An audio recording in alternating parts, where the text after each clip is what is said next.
In the latest episode of 4-Wheel Drive News, we catch up on the gossip for the soon-to-be-announced GMC Hummer EV SUT. We stir the pot on rumours of a Kia Prado competitor. Mazda launched their new BT50. We poke our nose into the world of self-propelling caravans. Ranger tops the August ute sales for Australia, again, and we see how Rivian are dealing with this pesky global pandemic. All this in 4-Wheel Drive News.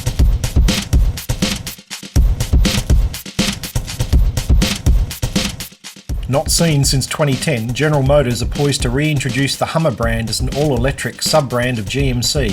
What was once thought of as a big middle finger to climate change, greenies and fluffy fur seals alike, the all-new Hummer EV SUT pickup truck will be unveiled by the company on October 20. The company has been quite coy, not releasing many details. However, we do know that it will offer 1,000 horsepower, with claims that it can go from 0 to 60 miles an hour in just 3 seconds. Perfect for anyone in the Just Send It crew looking for 5 seconds of social media fame along the beaches around Perth. Given that we don't know any more about this beast, we'll wait like everyone else for the official launch. Japanese car maker Mazda recently released their updated BT50 Ute. Having moved away from a long-term partnership with Ford, the new model sees a collaboration with Isuzu Ute. Mazda say that despite the smaller 3-litre turbo diesel engine delivering 7 kilowatts and 20 newton metres less than the older model, it will still be faster due to savings in weight. This, coupled with a more efficient gearbox, have Mazda quietly confident that the new model will be a game changer. One notable change in the lineup relates to the extended cab option, which will no longer allow for the carrying of 4 occupants due to new safety regulations. This is also the case for the all-new Isuzu Ute extended cab. Electric vehicle maker Rivian has demonstrated how they've become more resilient during the global pandemic to ensure that they can still continue to engineer and create.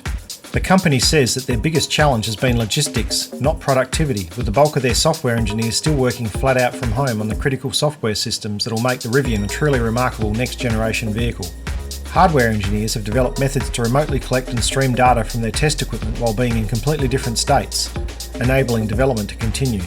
We look forward to seeing more development of the Rivian. New car maker Ineos recently had a prototype of the new Grenadier on display at the annual Concourse of Elegance, held at Hampton Court Palace near London, where it got to size up against other iconic 4-wheel drive royalty. Sharing the spotlight with a 2-door soft-top G-Wagon, it was also alongside a Toyota FJ40 Land Cruiser, what many consider to be the Grenadier's great-great-granddaddy, the first production Land Rover JUE 477 from 1948, and a Willys Jeep. Prototypes have been spotted on the route of the Tour de France, where Ineos are a big naming sponsor of the British team. In related news, billionaire Sir Jim Ratcliffe has admitted that the Grenadier will almost certainly be built in France instead of Wales, after seeing the Grenadier for the first time in the flesh at Concourse of Elegance. Rumours are starting to circulate that Korean car manufacturer Kia could have plans to release a Toyota Prado alternative. Adding fuel to the fire, Kia are already developing a ladder frame chassis dual cab 4x4 ute, meaning that there wouldn't be a great leap towards a Prado competitor. Kia have refused to comment further on either subject, so we'll just have to wait and see what appears in the market in the future.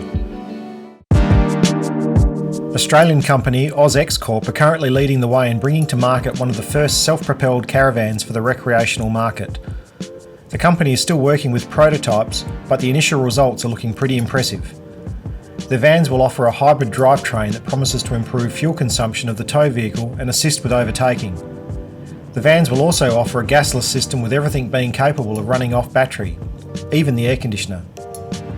The digital architecture being employed in the AusX Corp's vans takes vehicle management and system diagnostics to the next level, enabling remote access and data collection. Ford Ranger has topped the charts for ute sales in Australia, with the August 2020 data showing Australia's love affair for the dual cab is not slowing down. Hilux came in third due to supply issues, with the Mitsubishi Triton beating it for the first month ever.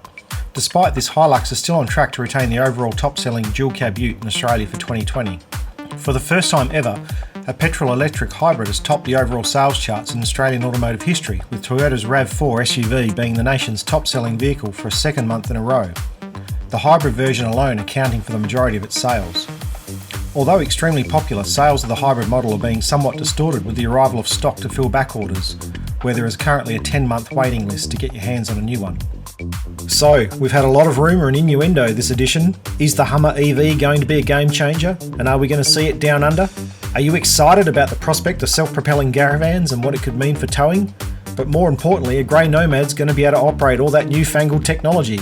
We love getting your feedback. Please leave a comment below about any of the stories featured. Don't forget, the Perth 4-Wheel Drive and Adventure Show is on between the 6th and 8th of November. Check out Justin and his 79 Series Land Cruiser in the latest edition of My 4-Wheel Drive My Story. You have been watching 4-Wheel Drive News, proudly brought to you by Western 4-Wheel Driver, Australia's oldest 4-wheel drive magazine. Australian 4-Wheel Driver, exploring Australia one track at a time.